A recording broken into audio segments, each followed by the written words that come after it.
Texas property taxes are extremely high. This is an important video for you.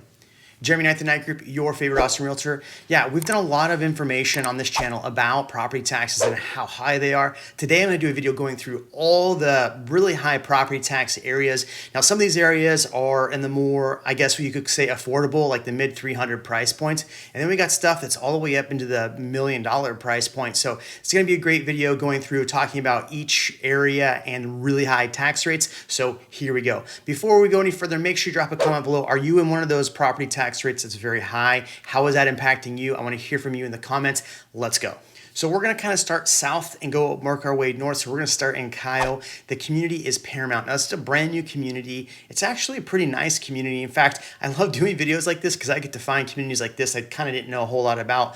But looking through this, there's not a ton of amenities that I can see. I've gone through a couple websites. So the tax rate in this neighborhood is 3.09%. That's pretty high. So in this neighborhood, you're going to find stuff in the 320s up to the 400s. That's going to give us a 1,300 square foot house. So if you're looking at a home like this, it's 354, 3.09% tax rate. Your taxes, even though this home is affordable, right? It's in that mid 300 price point. Your taxes are still going to be about $11,000 a year, and they'll probably go up every year as the prices increase because that's what they do. So while this might be a great community because the prices are low, keep in mind if you're trying to be in a specific price point, those property taxes are definitely going to add to your monthly payment and might be a problem down the future. That's why we're making this video. Let's look at the next on this list. So next on this list is actually Anthem. Anthem is also in Kyle off 150. So a reason why people might like this area is it goes to Negley as the middle school, and that's people that live in that kind of like west area of Kyle like that. But this is not bad because it's still about a 45-minute drive to downtown, and it's a brand new community. But the prices in here are in the mid 500s, so you're going to get a pretty nice house in here, but sixes, 617, 525. And the tax rate in this neighborhood is 3.02%. They're already estimating on some of these homes that are in the mid fives, the taxes are going to be like $16,500 a year. That's quite a bit. So it's one thing to buy a $500,000 house or $600,000 house, but when you're having $16,000, $17,000 worth of taxes every year, it kind of takes away from it. Looking at this neighborhood in Anthem, it looks like they're going to have some really nice parks and things like that. So kind of a really nice new area. It looks like they have some soccer fields and things going on. I think this is a really nice neighborhood. While I think it's a nice neighborhood, I would just be careful if you're buying this neighborhood, the property taxes, and be prepared. Property taxes are quite high. Let's go to the next on this list. We're also staying in Kyle. This is actually Plum Creek with Lennar. So this is a really unique neighborhood because the new Uptown project is right in the same area. So it's kind of a desirable spot. So the prices aren't too bad in here, mid fours, high threes. You know, if you're getting a house for $366, you're getting a 1,200 square foot house. I know they've said that they're doing some ADU units in there too, so you get like a unit on top of the garage. So that's pretty cool. I know a lot of investors are looking there. But the challenge is the tax rate's 3.04%. So kind of off that same math, if you're buying a house in the high threes, you're looking at probably $11,000 to $12,000 a year in taxes. So it's something you need to be careful of. Great neighborhood for what the amenities are that are going to be around it. You have the golf course, you have a lot kind of around it. And you're still about, you know, since they put in the 1626 and did that renovation, you're about 15 minutes to South Austin, about 30 minutes to downtown. So really not too bad. I like this neighborhood, but those taxes kind of scare me at 3.02%. Let's move our way into Austin, and we're going to go to Southeast Austin. Now, I did a video not too long ago called Places to Avoid, and it was primarily off the taxes. And I had two places in here that are south. One was going to be Sunfield for Buda, and the other was Easton Park. I don't want to add those into those videos, but my stance on those neighborhoods stands pretty firm still at this point. The tax rates in there are very high, so I'd still recommend avoiding those two.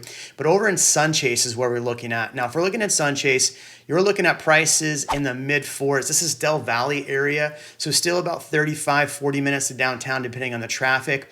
People are looking in this area because it's close to Tesla, where Tesla is going in, plus you're not far from the F1 track. But prices over here, you're looking in the mid fours still, 425, 432. and the tax rate is 3.03%. So a house like this that's $465, you're looking at $14,000 a year in taxes. So you're in the mid fours, you're not too far from downtown, the community looks great.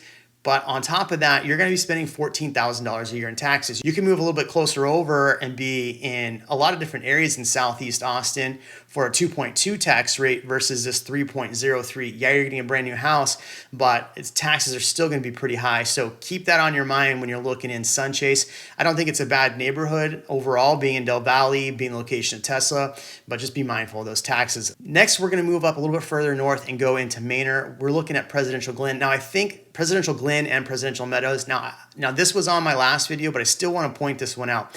It's in Manor. You're not too far from downtown, about 20 minutes from downtown. Manor's a great location for that.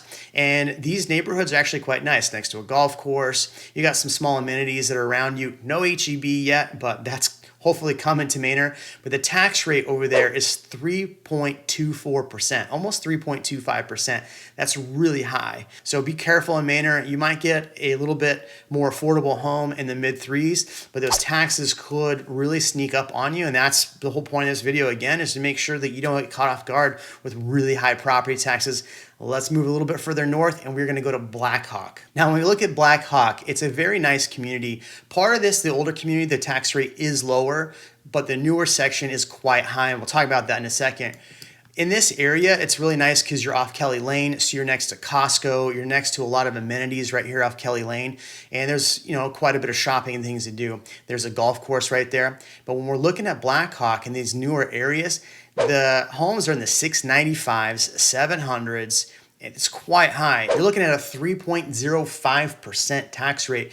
They are looking at $21,000 a year in taxes for a $700,000 house. Now you could find maybe not a brand new house closer to Austin for $700,000 and still be well under that in the property taxes. So be mindful. Black Hawk is a great area. I love it, but a 3.05 tax rate to me is a little high. One that I won't go into too much detail because I think I put it in my last video was Sienna. Sienna's on the east side of Round Rock. The tax rate's 3.28%. I wanted to bring that back up because this is a very high tax rate. It's a nice neighborhood just east of Round Rock, but I think that tax rate is a little rich for my blood. You're looking at homes in the 600s, so don't want to go into too much detail there. Let's keep going. So let's move a little further west and let's head over to Liberty Hill. Now, this neighborhood's a really nice neighborhood. I've driven through it. It's called Orchard Ridge. They have homes, high threes, starting from, so it's going to be high threes. But you're getting a brand new house. You're looking at 1,500 square foot, 2,000 square foot homes for almost 400,000. The challenge that you run into when you're looking at these homes is that the tax rate is 3.04%.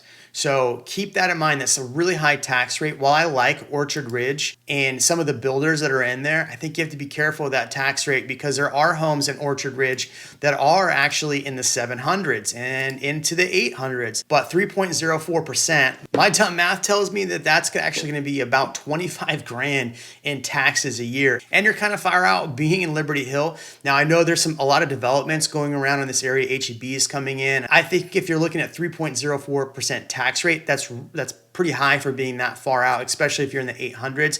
I think there's a lot of other options that might be in the 2.9% and closer to Austin instead of being that high there. So keep in mind, that's pretty high. Now, the next on my list is one that I've talked about on my podcasts quite a bit, and it's one that people really get upset for me for not liking, and that is Traviso. Now, look, here is the reasons why I don't like Traviso. It's a great community. It looks good. The amenities are great.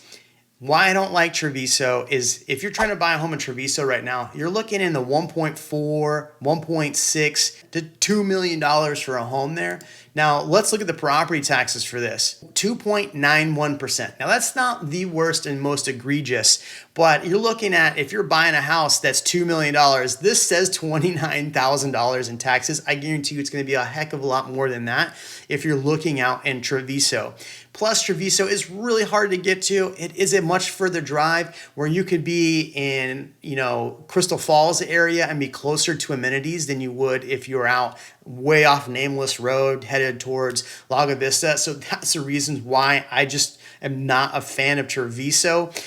Nothing more than that, just high taxes, being far away. So what do you think about this video? Make sure you drop a comment below. Did I hit all of them? Was there some that I missed? Jeremy Knight, the Night Group. Catch you on the next one.